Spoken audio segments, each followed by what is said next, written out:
I think as people we are dynamic, we go through different phases of life and through different moods. And if you can have a space and you can have architecture that supports that and that enhances that and that works with the different seasons, then I think you have a good piece of architecture.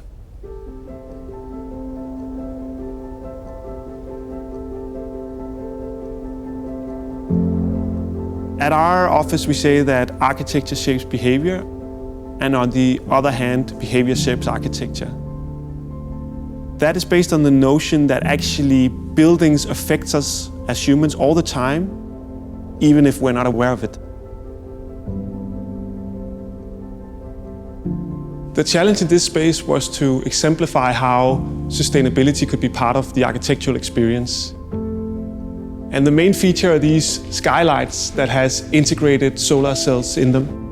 On one hand, they produce clean energy for the building, but on the other hand, then they draw these patterns and ornaments on the walls and the ceilings and the floor that almost resembles light through leaves.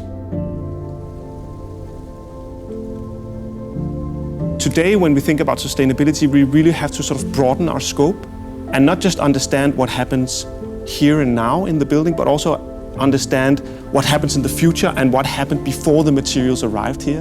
What are the sort of upstream and downstream effects we actually have on the world when we build something?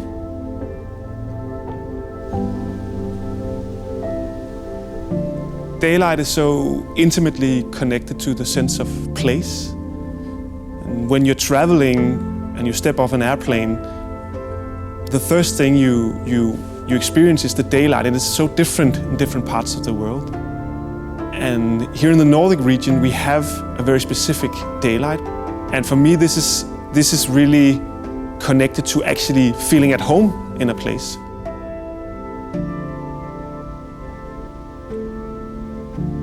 I recall lying under a big birch tree in the garden of my parents as a child, and watching the light come through the leaves, this kind of shimmering experience.